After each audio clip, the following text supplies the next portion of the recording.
이번 시간에는 GPT-3에 대해서 한번 알아보려고 하는데요. 챗 GPT가 이제 현재 나와 있는 게 GPT-3입니다. GPT-3는 Generative Pre-trained Transformer라고 하고요. 트레인이 먼저 된 모델이고요. 그리고 트랜스포머라는 딥러닝 모델 중에 하나입니다. 랭귀지 모델이고요. 그리고 정말 많은 데이터를 어, 트레인을 했기 때문에 정말 이제 대답을 할 때 저희가 느낄 수 있겠지만 human like response를 하는 그런 특징이 있습니다. GPT-3는 말 그대로 이제 NLP 모델이고요. Natural Language Processing이고요. 그리고 트랜스포머 아키텍처를 가지고 있습니다. 그리고 그 파라미터가 어마어마하게 많습니다. 어마어마하게 많은데 파라미터가 175 빌리언이라고 하네요. 어마어마하게 많은 그 모델이고요. 그리고 이제 GPT-3는 텍스트 컴플리션과 퀘스천 앤서링 그리고 랭귀지 트랜슬레이션 번역도 가능하고요. 그리고 서머라이제이션도 가능합니다. 그리고 기본 모델에다가 저희가 파인 튜닝도 할 수가 있습니다. 파인 튜닝을 해서 혹시 정말 자기만 가지고 있는 데이터들이 많다. 그럴 경우에 그런 데이터를 가지고서 트레이닝을 더 시킬 수가 있습니다. 그런 특징을 갖고 있고요. 프로세스를 한번 보겠는데요. 일단 첫 번째는 이제 프리 트레이닝 단계인데요. 프리 트레이닝 단계는 일단 여러 가지 말뭉치를 가지고 엄청나게 많은 데이터를 가지고요. 랭귀지 데이터를 가지고서 이제 트레이닝을 하는데 어떤 식으로 트레이닝을 하냐. 기존에 몇 가지의 이제 단어가 있을 때 그 단어를 가지고 그 다음에 어떤 단어가 올 건지를 확인을 하면서 이제 트레이닝을 시킵니다. 그 단어가 이제 제대로 됐다, 안 됐다 이런 거를 확인을 하면서 그 확률로 따져서 그게 맞는지 아닌지 트레이닝 시키는 거죠. 그런 식으로 이제 트레이닝을 합니다. 대부분은 이제 시작은 위키피디아 데이터로 하죠. 그 다음에 이제 파인 튜닝 단계입니다. 이제 프리 트레이닝을 했으면요. 그 다음에는 이제 스페시픽 다운스트리밍을 할 수가 있어요. 말 그대로 이제 텍스트 컴플리션이나 번역을 할 수 있거나 아니면 질문에 대답을 할 수 있는 그런 단계고요. 이런 단계에서는 이제 그 조그마한 데이터 가지고도 특별한 영역의 모델을 오토마이제이션 시킬 수 있습니다. 세 번째는 이제 토키나이제이션인데요. 이제 모델을 만들었어요. 모델을 만들고 이제 거의 준비가 다 된 상태예요. 준비가 된 상태고 이제는 실시간으로 저희한테 유저들한테 텍스트를 받는 단계입니다. 이 단계에서는 이제 워드를 받고요. 저희가 이제 질문을 쓰잖아요. 질문을 쓰면은 그 질문을 가지고 이제 토커나이즈라는 프로세스를 거칩니다. 토커나이즈는요 말 그대로 이제 띄어쓰기를 다 없애버리고요. 그리고 그 복수형 같은 것도 다 없애버리고 그 워드의 이제 가장 기본형을 만들어요. 기본형을 만들고 그게 이제 하나의 단어일 수도 있고 이제 그 단어가 분할된 단어일 수도 있는데 그런 단어를 하나를 일컫는 거를 이제 토큰화했다고 말을 할 수가 있습니다. 그 다음에는 이제 토큰을 가지고서 벡터라이징을 하거든요. 벡터라는 거는 이제 저희가 쓰고 있는 단어를 어, 그 단어와 단어 사이의 거리를 측정하기 위해서 만든 새로운 연산 방법이라고 생각을 하시면 될 것 같은데요. 기존에 이제 단어와 단어는 저희가 거리를 확인을 할 수가 없어요. 하지만 이제 인베딩 매트릭스를 사용을 하시면은 그거를 이제 벡터로 변환을 할 수가 있습니다. 이게 그림이죠. 이제 워드를 이제 토큰화를 해서요. 토큰화 된 거 가지고서 이제 AI가 트레인된 AI가 이제 또 다른 토큰을 제너레이션을 합니다. 그게 저희가 이제 보는 거죠. 저희가 이제 질문을 하면은 AI가 생각을 하고서 그 다음에 저희한테 대답을 해주는 거죠. 그다음 네 번째로 이제 컨텍스트 윈도우 단계인데요. 컨텍스트 윈도우 단계는 그 토큰화된 데이터를 가지고서 이렇게 순서가 있을 거 아니에요. 그 순서가 있는데 그 순서를 가지고서 그 다음에 어떤 단어가 올 건지 프리딕션을 하는 겁니다. 이제 예견을 하는 거고요. 예를 들어서 이제 샌프란시스코가 이제 노던 캘리포니아에 있다라는 문장은 트레인을 시킬 때 이제 샌프란시스코 한 단어니까 무조건 그 두 단어긴 하지만 이제 하나로 그 교육을 시키겠죠. 그 다음에 is in the Northern California. 노던만 나오더라도 이제 자동으로 캘리포니아가 나올 확률이 엄청나게 높겠죠. 왜냐하면 샌프란시스코가 북쪽에 있다. 어떤 북쪽에 있냐? 뭐 캘리포니아가 당연하니까 그런 예견을 하는 것을 이제 트레이닝을 시키는 겁니다.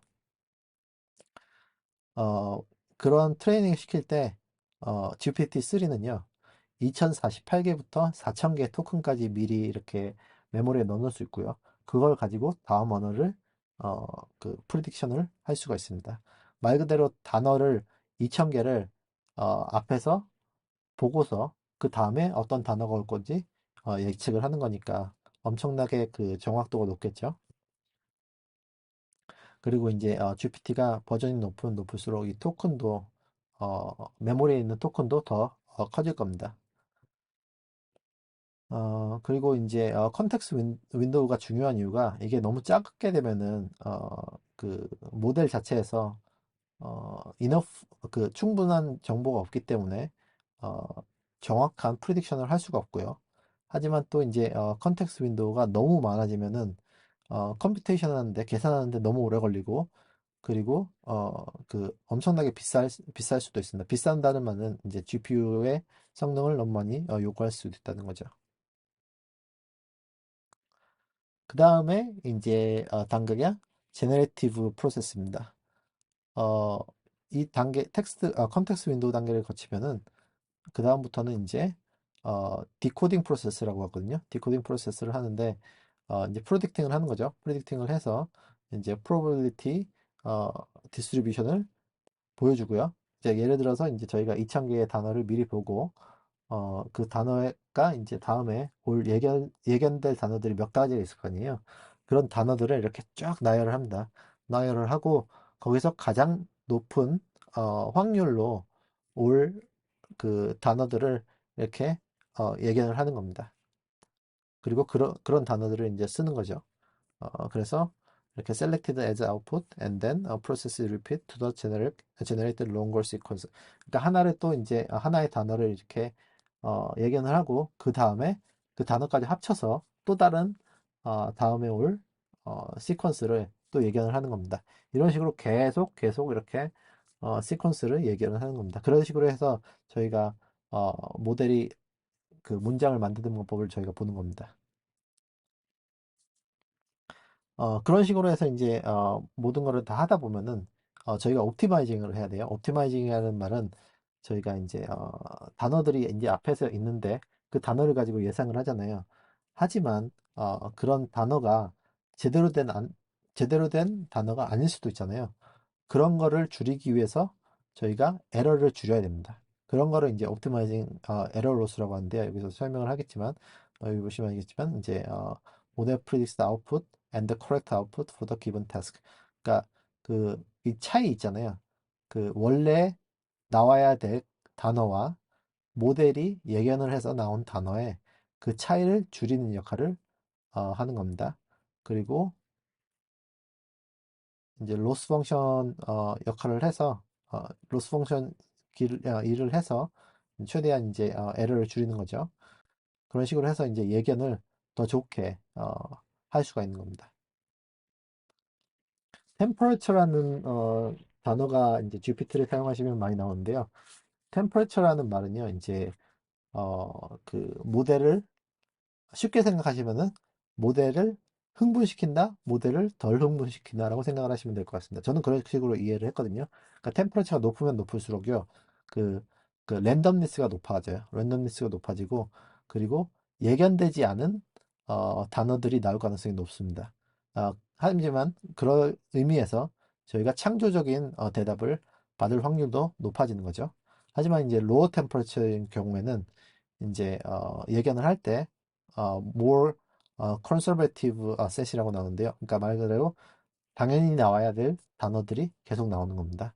그래서 인투이티브한 결과를 받고 싶으시다면 사실에 입각한 대답을 받고 싶으시다면 이제 로우 템퍼레처를 하시면 되고요. 하지만 이제 뭐 동화를 만들어 달라, 이야기를 해달라 그럴 때는 이제 템퍼레처를 높이면은 더 재밌는 이야기가 나올 수 있겠죠.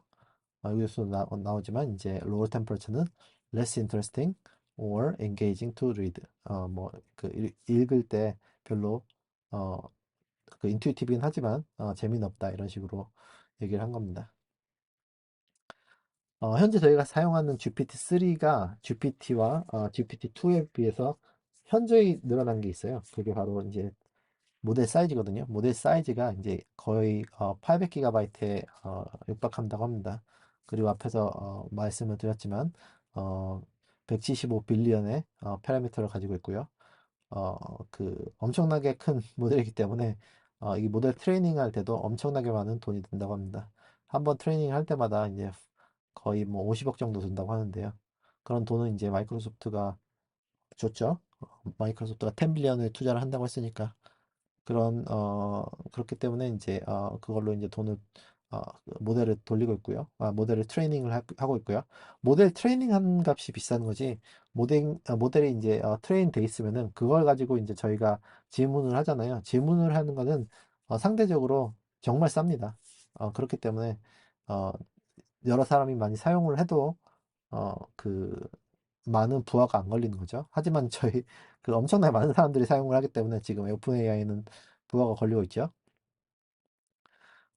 이제 모델을 사용할 때는 여기가 제가 GPU라고 있잖아요. GPU를 가장 많이 사용하는데요. 혹시 CPU와 GPU의 차이를 알고 계시나요? CPU는요, 예전에 뭐 인텔이 가장 유명을 했지만, CPU는 이제 센트럴 프로세싱 유닛이라고 해서 정말 파워풀한 프로세싱을 하기 위해서 시퀀셜한 프로세스를 하기 위해서 사용을 하는 게 이제 CPU고요. 여기 보시면은 시퀀셜 프로세싱이라고 나와 있죠. 하지만 이제 GPU는요, 그나마 이제 CPU보다는 빠르지 않아요. CPU보다는 빠르지 않는데 어마어마하게 많은 트랜지스터가 있기 때문에 그 트랜지스터를 한꺼번에 사용할 수 있는 패럴렐 컴퓨테이션에 정말 좋습니다. 그렇기 때문에 어, 그 GPU 그 머신러닝 같은데 이런 그 GPT 같은 모델 트레이닝을 할 때 많이 사용을 하죠. 모델 트레이닝이라는 거는 최대한 이제 매트릭스 컴퓨테이션이나 이런 것만 많이 하기 때문에 그런 거를 이제 한꺼번에 패럴렐적으로 이제 하게 되면은 CPU보다 훨씬 빠르겠죠.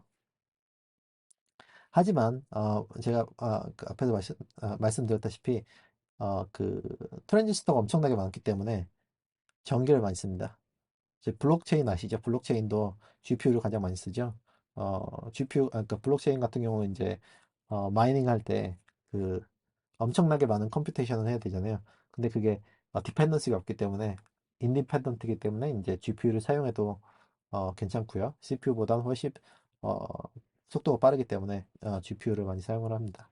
왜냐하면 간단한 계산이잖아요. 그렇기 때문에 GPU 사용을 하고 있습니다.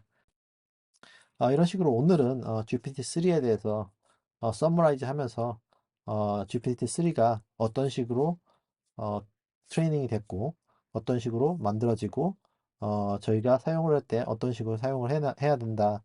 템퍼레처를 어떤 식으로 높이고 줄여야 된다. 거기에 대해서 알게 됐습니다. 그럼 오늘 영상은 여기서 마치도록 하겠습니다. 감사합니다.